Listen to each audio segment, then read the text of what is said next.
Good evening. Welcome back to Haunting the Fireside, where we talk about ghosts and other mystical things. This year, the United States of America is celebrating its 250th anniversary of independence from Great Britain. And what better way to honor the occasion than to spend at least one episode covering the city where it all began?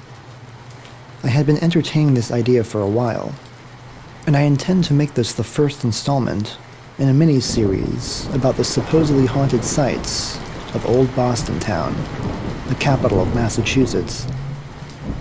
While it is certainly younger than most European cities, Boston is among only a few in the United States that can claim a legacy that dates back to the nation's birth.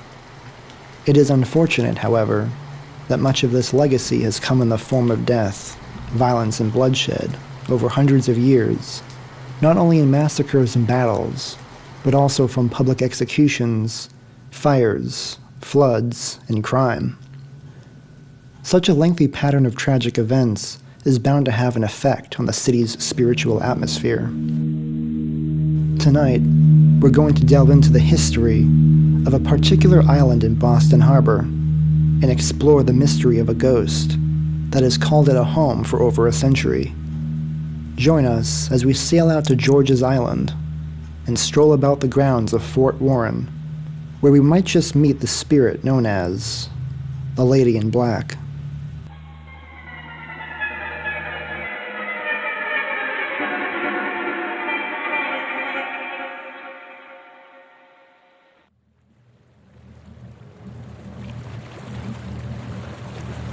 Boston, Massachusetts, the city of the American Revolution, where the spirit of 1776 still surges through the air like electricity. But even before the momentous events with which it is typically associated, the city had already been established by the Puritans after they arrived from England in the 1600s. Now, in the 21st century, whether you sit on a bench in the Common, stand before the State House entrance, or walk along Beacon Hill's brick and cobblestone streets, you cannot go anywhere and not see, feel, and sometimes hear the echoes of the past. Boston Harbor, for example, figures prominently in the annals of the Bay State. It has seen marauding pirates encroach upon its waters, the Boston Tea Party's famous protest, and volleys of cannonballs from American and British fleets. In addition, every one of the harbor's 34 islands has a story to tell. George's Island, named after a man named John George, who lived on the island in the latter part of the 17th century, is one such place that's rich in history. In the wake of the Revolution, the American government saw the necessity of fortifying one of its foremost cities against further attacks from foreign powers. Because of its size and position, George's Island especially was considered to be a prime location for Boston's first line of naval defense. The construction of a military fortress on the island began in 1833 and was completed a little over 20 years later. Its name? Fort Warren.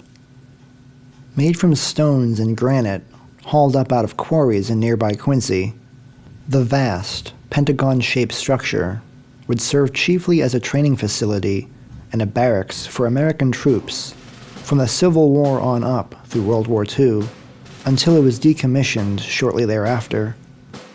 Since then, George's Island has become one of the most popular destinations for Boston Harbor tours, known not only for its history, but also its legends. It is just this aspect of Fort Warren that will be the focal point of our story.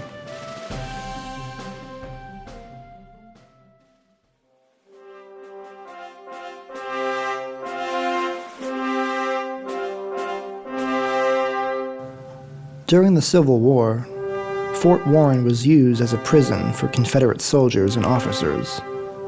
September 1861 saw the first wave of prisoners arrive on George's Island. In his book about Fort Warren, Boston Harbor historian J. Schmidt relays the observations that Lawrence Sangston, a Confederate official, had made during his incarceration. In his diary, Sangston complained that, perhaps without exaggeration, there were no beds, no furniture, and no food.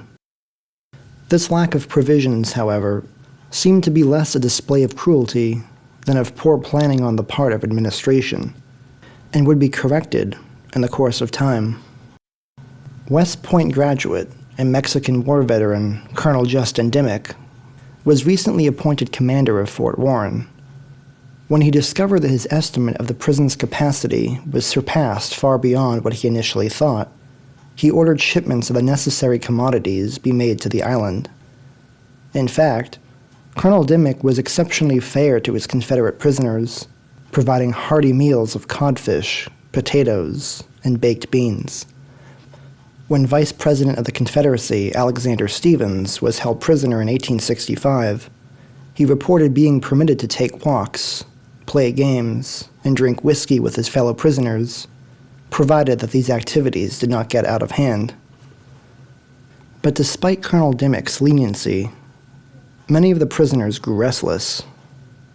The isolated setting and the cold, windy New England winters made life on George's Island an unpleasant experience, to say the least, especially for Southerners who were unaccustomed to the climate. Alexander Stephens, although partaking in moderated forms of leisure as a prisoner, expressed feelings of despair and loneliness within the fort's dungeon-like walls. In 1863, several prisoners attempted an escape. Some were caught before they left the island. Others were arrested by authorities elsewhere and were sent back to Fort Warren. The few who got away were thought to have drowned in the depths of Boston Harbor. Death, although kept to a minimum compared to other military prisons at the time, was nonetheless real on George's Island. In 1864, 2 Union troops were court-martialed for desertion. 23-year-old Matthew Riley and 21-year-old Charles Carpenter, whose real name was thought to have been James McCarty, would enlist in a number of northern military units, collect their monetary bonus, go AWOL, join another unit, and collect the bounty from that one before moving on to the next. After their trial, they were sent to Fort Warren, were shot to death by firing squad, and were buried somewhere on the island. Now, there are many stories surrounding George's Island. Some are comical, such as a sentinel on night watch who mistook a tugboat and a file of barges for a Spanish fleet during the Spanish-American War. Others are awe-inspiring, such as a photographed handshake between 2 Civil War veterans in 1935. But the most famous legend of George's Island is perfect for telling around a campfire at night. A few different versions of it have been passed down through the years, each author mixing in romantic elements that seem to come straight from the novels of Alexandre Dumas. However, the earliest account was published by New England historian and folklorist Edward Rowe Snow. In his book, Historical Fort Warren, Snow reports that, for years, soldiers stationed on George's Island were prone to whispering rumors about a lady in black that haunted the fort, and would warn newcomers about her just before they took up the night shift. But who is, or was, the lady in black? The tale goes something like this.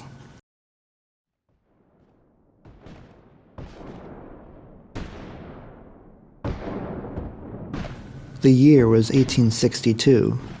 The American Civil War was tearing the country apart.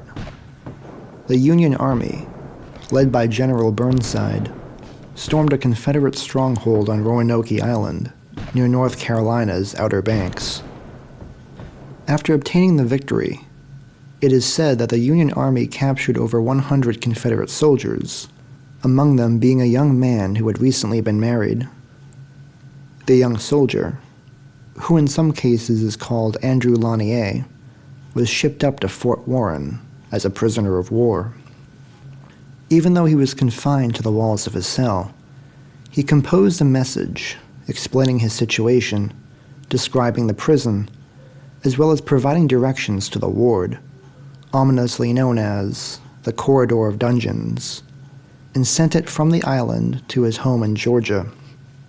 His wife, usually called Melanie in more recent variations, was shattered upon receiving the news that her husband had been captured.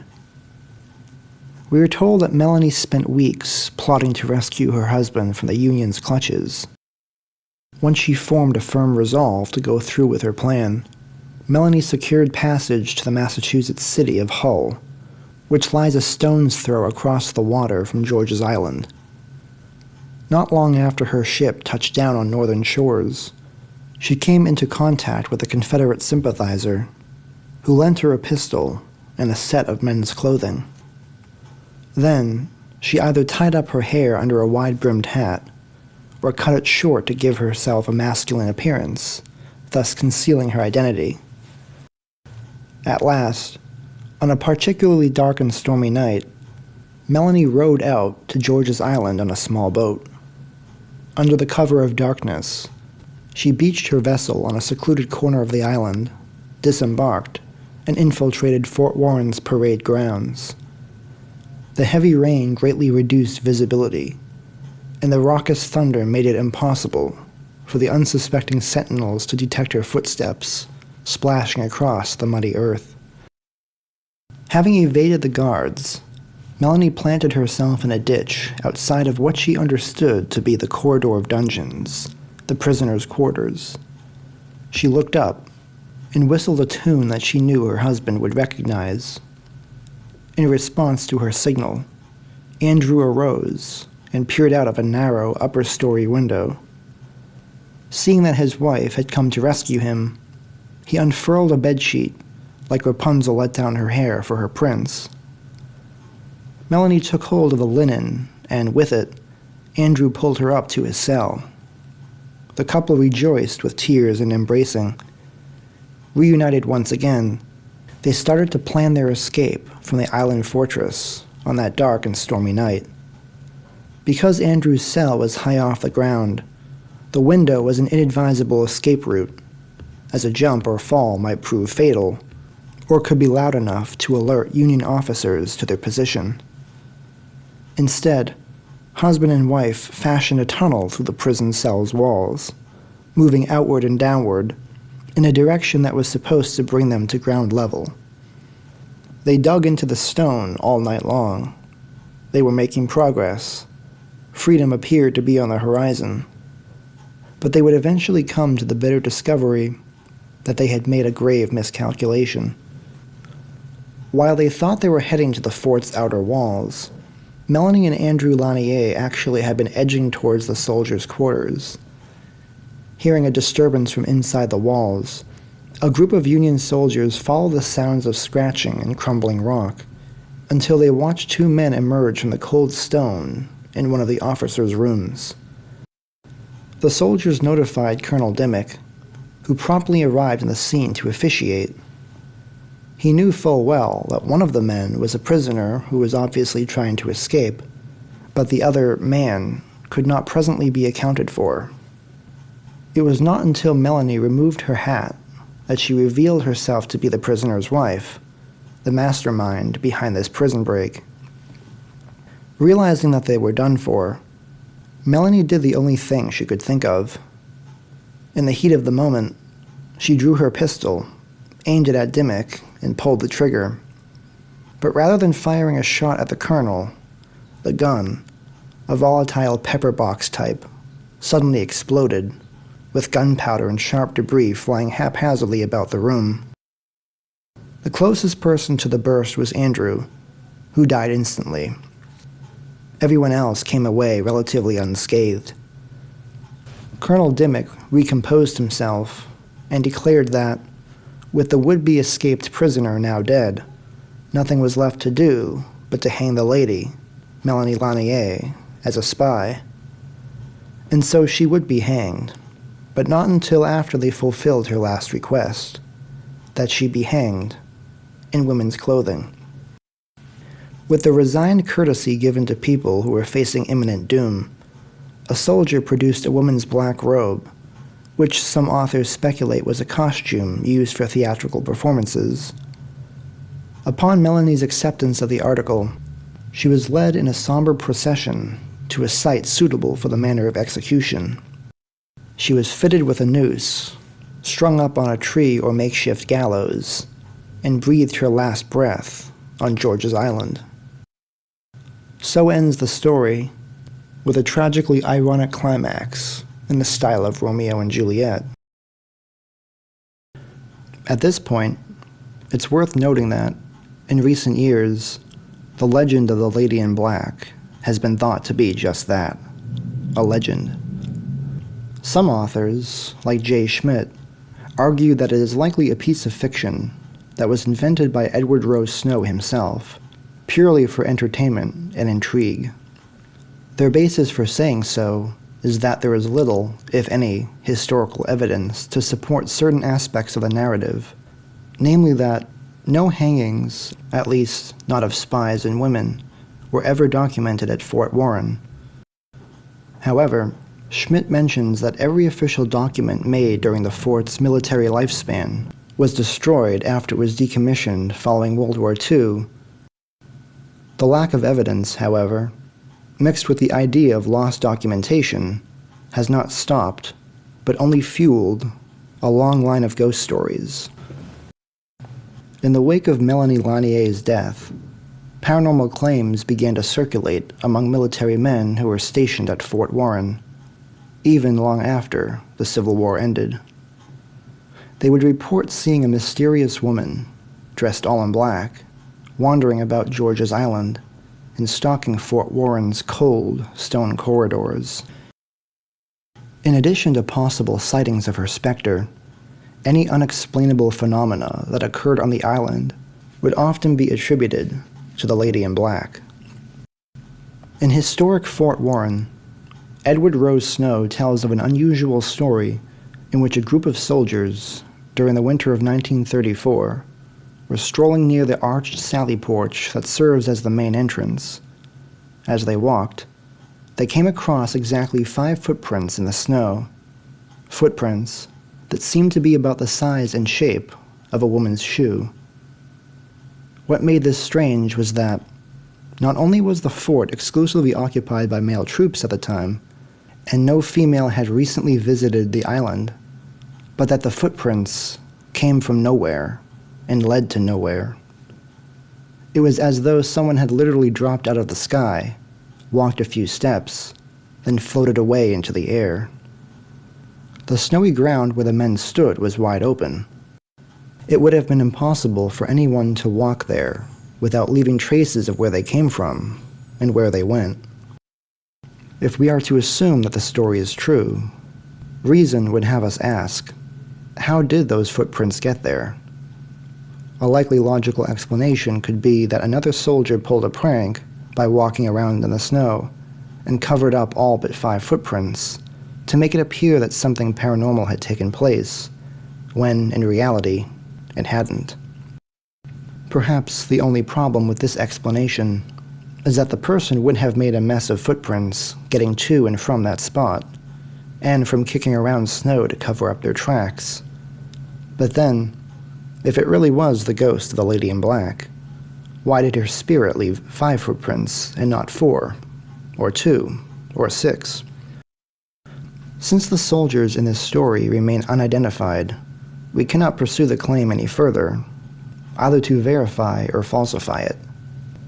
This impasse leaves us to either an outright dismissal that these mysterious footprints ever actually existed, or to consider the possibility that Melanie Lanier came back from her grave on George's Island. Then there was the party of soldiers who customarily held late-night poker sessions in an old storage room. One night, around 10 p.m., as the men were huddled around a large round table, fully immersed in their game, all of a sudden, a stone was tossed from an unknown source and rolled from one end of the room to the other, stopping in its course once it hit the wall. The players, at first, were startled. Then they became unnerved. Who did it? Everyone present had been concentrated on his cards, no one would have had time to get up, without being seen by the other players, and throw a rock across the room. Besides, even if one of the players had been able to do such a thing, why would the other players be frightened? The next time the men gathered for their games, the number of players dwindled down to a few. By the end of the month, the men abandoned the storage room and decided that they would play poker somewhere else. They suspected that, while they were playing poker, the ghost of the Lady in Black was playing with them. In his book on the history of Fort Warren, author J. Schmidt presents a few second-hand accounts from visitors during the 1970s and early 1980s. The first of them involves a man named Gerald Butler, who was employed as a curator for Fort Warren between 1971 and 1972, during which time he, along with his wife and daughter, lived in a house on the island. Each day, Butler would throw himself into maintenance work, sometimes well into the evening, ensuring that the grounds and the fort itself were in good shape for summertime visitors. Since Butler and his family were at that time the only inhabitants of George's Island, things were fairly uneventful. That is, except for one peculiar instance.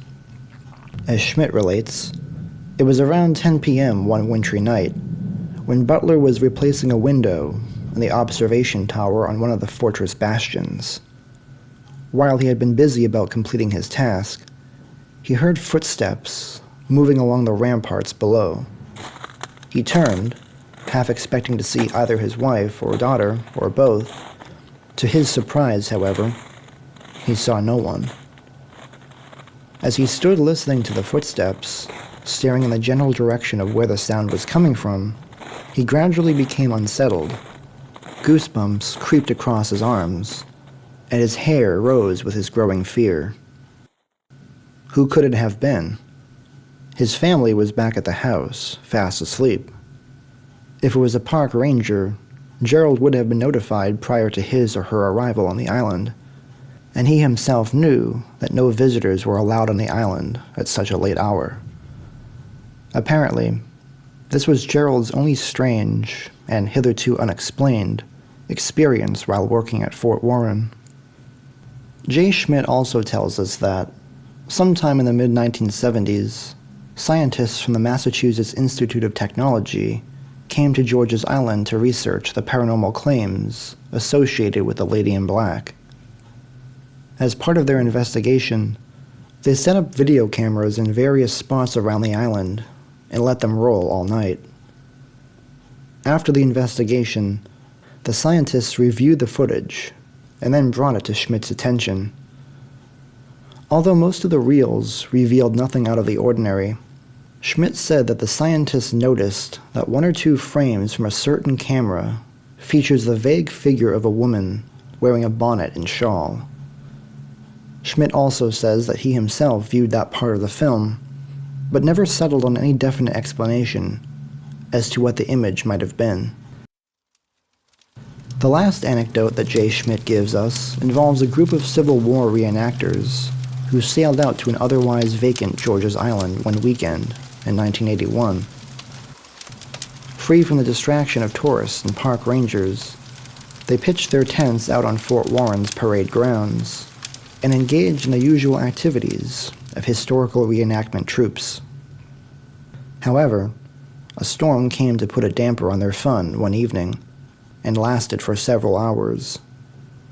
Confined to their camp in the wide open field, they could do nothing but listen to the thunder and heavy rainfall and hope that this would soon pass. At around 3 a.m., one member of the party decided to look outside and check to see if the weather was clearing up. As he perused the landscape, he saw a flickering light glide along the parapets. The light exhibited a bobbing motion, as if someone was up on the fort, walking and swinging a candle-lit lantern. He watched the movement for a long time, but no matter how hard he peered towards the glowing, dancing light, he was unable to discern a body in relation to it. Later that weekend, The group is said to have also seen shadowy figures in various places throughout the fort, despite being the only living souls on the island.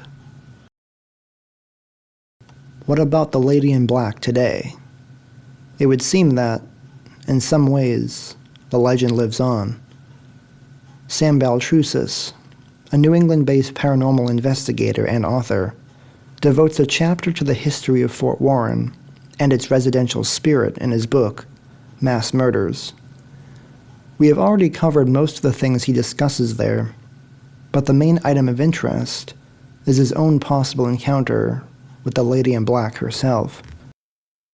In the summer of 2014, Baltrusis was a tour guide for the Boston Harbor Cruise Company.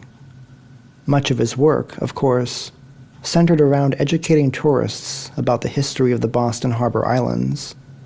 But after he saw a shadow figure while visiting George's Island 7 years previously, as well as having become acquainted with the story and the alleged sightings of the Lady in Black, he wanted to discover the truth about whether there really is a ghost after all. During his 5-month stint as a historical narrator, he once observed a female tourist running out of Fort Warren's corridor of dungeons with an expression of genuine terror on her face, and reported that she had been touched by something that wasn't human. Baltrusis also tells of a coworker who was touring Fort Warren one day with his brother when they captured a sequence of EVP recording that consisted of heavy breathing. This was followed by a man's voice saying something that sounded like, "Get out," in a southern accent, which led them to speculate that it had been the ghost of some long-dead Confederate prisoner.